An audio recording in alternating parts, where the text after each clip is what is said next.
Bonjour à tous et bienvenue sur notre podcast Le Galta, dédié à l'immobilier de Suisse romande et plus particulièrement au canton de Vaud. Je suis, comme toujours, avec mon acolyte Vincent pour vous parler aujourd'hui des différents types de mandats. Waouh, tout un programme. Exactement. Du coup, on parle de ça, on dirait qu'il y en a 200 différents, mais je pense pas. Combien il y a de mandats, de types de mandats différents? Je pense qu'on peut en distinguer 3, vraiment. Ok. Le mandat simple, le mandat semi-exclusif et le mandat exclusif. D'accord. Le mandat semi-exclusif m'intrigue, mais on va commencer par le simple. De quoi il est constitué, on va dire?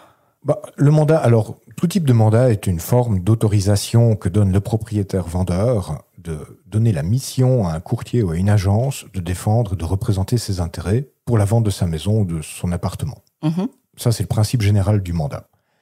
Le mandat simple, le propriétaire a la possibilité de donner autant de mandats qu'il le désire à autant d'agences ou de courtiers qu'il le désire ou le juge nécessaire. D'accord, donc là, légalement, il n'y a pas de limite, en fait.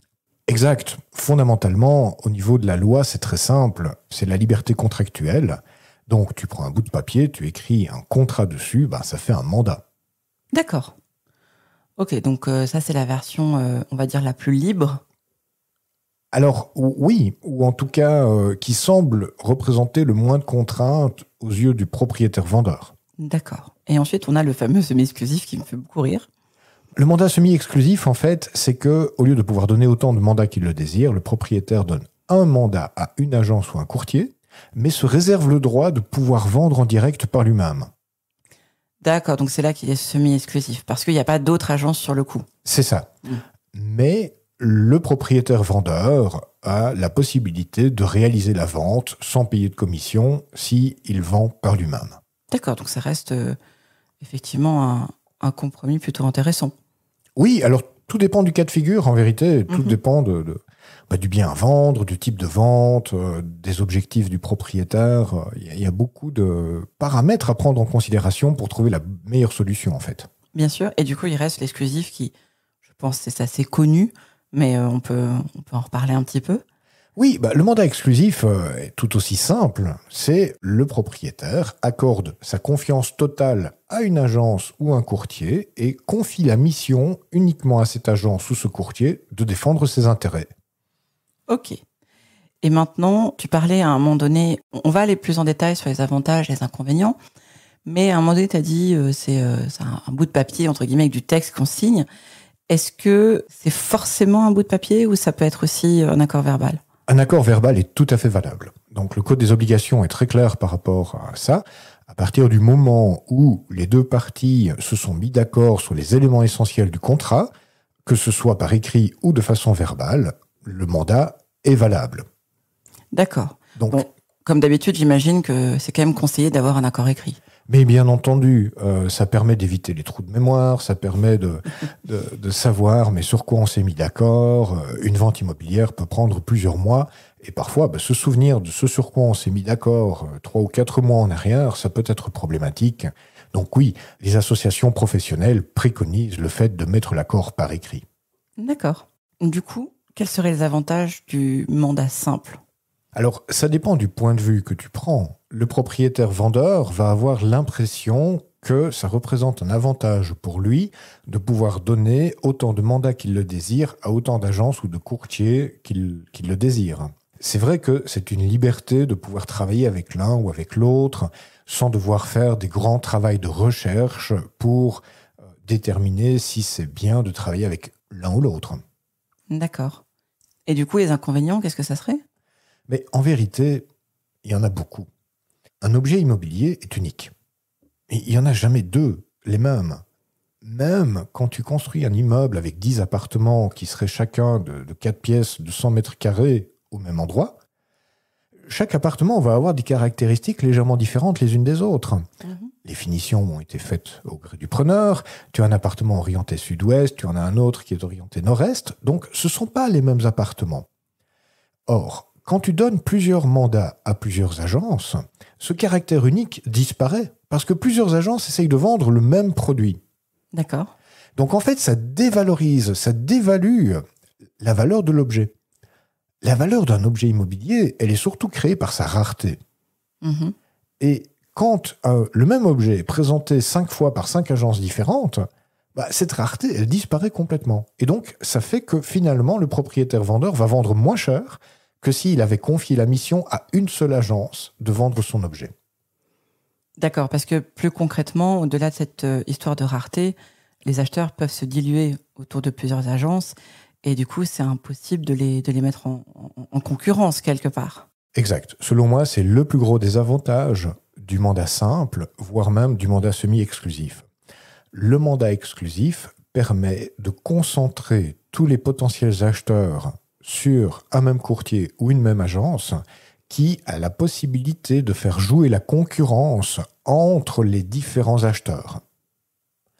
Tandis que dans le cas du mandat simple, le concurrent, ce n'est plus l'acheteur, mais le propriétaire vis-à-vis de qui la première agence qui reçoit une offre doit faire accepter cette offre coûte que coûte. Oui, bien sûr, c'est plus le même enjeu en fait. C'est plus du tout le même enjeu. Donc, au lieu de défendre les intérêts du propriétaire-vendeur, ce qui est la mission fondamentale du courtier, le courtier se retrouve à essayer de défendre les intérêts des acheteurs que lui a trouvés, en dépit du bon sens et en dépit des intérêts du propriétaire-vendeur. D'accord. Du coup, je me dis, alors, c'est vrai que on dépasse un petit peu la structure qu'on avait de l'épisode à la base, mais c'est pas grave, je pense que c'est plus vivant comme ça. Je me disais, si je me mets à la place d'un propriétaire qui nous écoute, peut-être qu'il va se dire, ouais, il est bien gentil, ce Vincent, mais un mandat exclusif, ça nous lie avec une agence ou un courtier, et du coup, c'est quelque chose que je veux pas, ou j'ai pas envie de me sentir coincé. Je comprends tout à fait. Et en fait, à la base de ce sentiment, il y a le manque de confiance. Mmh. Le propriétaire doit absolument pouvoir faire confiance au courtier à qui il va confier la mission de vendre son bien. Mmh. Si cette confiance n'existe pas, il faut trouver un autre courtier ou une autre courtière à qui le propriétaire peut faire confiance. Oui, c'est un peu un parallèle, je sais pas, on engage des nounous, mais on les engage à l'appel sans regarder, un peu comme les mandats simples. Puis après, on se rend compte que ça va pas, mais en fait, on n'a pas forcément pris le temps de bien regarder en amont. Est-ce que on lui confierait nos enfants ? C'est exactement ça. Il faut que le propriétaire-vendeur passe suffisamment de temps pour recruter le courtier ou la courtière avec qui il sent qu'il va pouvoir travailler en équipe, en toute confiance. D'accord. Puis il reste encore le mandat semi-exclusif, de toute façon, qui a l'avantage ça permet quand même une certaine manœuvre au propriétaire. Maintenant, imaginons, même si une personne fait toutes les recherches et décide de travailler avec tel courtier ou telle agence, elle se plante. Genre vraiment, le mec, en fait, c'est juste un commercial, il lui a fait des grands sourires et tout s'est bien passé en phase de recrutement, mais après, rien ne se passe comme il faut. Qu'est-ce que peut faire le propriétaire ? En fait, c'est très simple. La loi a prévu ce cas de figure. Le mandat peut être résilié ou répudié en tout temps. Ce qui veut dire que aussi bien le courtier que le propriétaire peuvent dire à tout moment « c'est fini, votre mandat est annulé » et le mandat est annulé. Il n'y a pas de délai, il n'y a pas genre un préavis de je sais pas quoi, comme pour les fournisseurs de télécommunications. Je pense toujours à eux parce qu'ils ont toujours des délais pas possibles. C'est vrai. Non, il n'y a aucun délai. C'est prévu dans l'article 404 du Code des obligations suisses. Mm-hmm. Le mandat peut être résilié ou répudié en tout temps. Donc, il suffit pour le propriétaire de dire à l'agence ou au courtier « votre mandat est annulé » et le mandat est annulé. C'est aussi simple que ça. D'accord, oui. Donc, en fait, ce côté, se sentir piégé avec un courtier, c'est pas forcément une vraie vérité. Exact. Parce que je veux même te dire que si le courtier a prévu dans son mandat un délai de résiliation de 6 mois, par exemple... Oui, c'est ce qu'on a déjà vu d'ailleurs. Oui, ça s'est fait. Ce n'est pas légal. D'accord, oui, c'est le code des obligations qui va passer au-dessus, en fait. Exactement. On appelle ça une disposition impérative, c'est-à-dire que même un accord écrit ne peut pas déroger à la règle qui est écrite dans le Code des obligations. Même si c'est signé avec le sang. Oui, alors tu peux signer comme tu veux. D'accord. Je préfère les stylos entre nous. Non, mais je me dis, ça peut être intéressant. Si le diable nous réclame quelque chose et qu'on a signé, on peut lui dire, mais regarde. Pardon. Je te laisserai essayer. D'accord. Je ne sais pas s'il y avait d'autres choses que tu voulais voir par rapport au mandat ou d'autres conseils. Moi, je t'ai posé les questions qui venaient comme ça pendant que tu parlais. Mais tu l'auras sans doute compris. Moi, je préconise le mandat exclusif, mais je préconise aussi, sur base de ça, la relation de confiance totale entre un propriétaire et un courtier. Oui, c'est pas prenez n'importe qui à l'aveugle et donnez-lui un mandat exclusif. C'est vraiment, en fait, investissez un peu plus de temps dans le fait de trouver la bonne personne qui vous convient, puisque l'agent immobilier du voisin ne sera pas forcément le vôtre, puisque vous êtes deux personnes différentes. Et puis, il faut arriver à se renseigner suffisamment. J'imagine la rencontrer même plusieurs fois et puis lui poser des questions sur son approche et ce genre de choses. Et du coup, comprendre aussi soi-même un petit peu l'immobilier pour arriver à poser des bonnes questions et au final donner un contrat semi-exclusif, voire exclusif, pour donner toutes ses chances au courtier de faire la vente. C'est ce que j'ai compris jusque-là. Mais alors, tu as tout compris. Oh. Et tu parlais de donner sa chance au courtier, mais bien entendu, imagine-toi, lorsqu'un propriétaire donne 5 mandats à 5 agences. Admettons qu'à tout moment donné, il y ait 3 acheteurs potentiels pour ce bien-là. Qu'est-ce qui va se passer? C'est que 3 agences vont avoir un acheteur potentiel, 2 n'en auront pas du tout.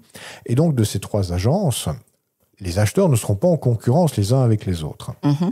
Donc, c'est mauvais pour le propriétaire vendeur, c'est mauvais pour l'agence. Et en plus, chaque agence a un nombre de plus en plus restreint de possibilités de réaliser la vente. C'est très démotivant de faire tout ce travail sans pouvoir travailler en équipe avec le propriétaire. Bien sûr. Dans l'autre cas, le mandat exclusif. Admettons, tu es propriétaire, tu veux me confier la vente de ta maison, mais tu en as parlé à ton voisin et ton voisin est potentiellement intéressé. Oui. Là, c'est toi qui as déjà entrepris les démarches avec le voisin. C'est toi qui as déjà commencé cette relation commerciale pour éventuellement lui vendre. Ce ne serait pas logique que je touche une commission si le voisin achète. Bien sûr. Donc, il suffit de faire un mandat exclusif et de mettre une exclusion d'exclusivité pour le voisin. D'accord, donc on peut préciser ce genre de choses. Absolument, c'est la liberté contractuelle. Donc, on se met d'accord sur comment est-ce que l'on veut travailler ensemble, on le met par écrit, le mandat est fait. Ah ouais, on peut même mettre à la conclusion de la vente, le propriétaire reçoit une caisse de champagne. On pourrait. Non, tout à mais fait. on peut vraiment personnaliser le mandat un peu comme, je sais pas, un accord que tu prends avec quelqu'un, dire ben voilà, on se retrouve à 4 heures au café et on va parler pendant 1 heure. C'est le même principe. C'est le même principe. C'est un accord. Absolument, absolument. D'accord. Non, c'est intéressant, ça sort un petit peu du cadre strict légal. Enfin, on se rend compte que c'est beaucoup plus du relationnel que juste un bout de papier et que c'est pas comme une relation avec, je sais pas, sa banque où ben ils ont des règlements et puis il y a la loi et puis c'est froid et c'est la formule premium plus ou je sais pas quoi, mais ça reste une formule qui est pour tout le monde pareil. Là, c'est vraiment, ça peut être totalement sur mesure. Absolument. Ok, super. Est-ce que tu voulais rajouter quelque chose ou on a fait le tour selon toi? Non, je voulais juste résumer à nouveau. Il vaut beaucoup mieux passer du temps à recruter le bon courtier avec qui on veut travailler et lui donner un mandat exclusif que de donner 5 mandats à 5 agences. Et là, vous êtes sûr de ne pas réussir votre vente correctement, en fait. Ok. Bon, c'était le mot de la fin. On se retrouve la semaine prochaine pour un nouvel épisode.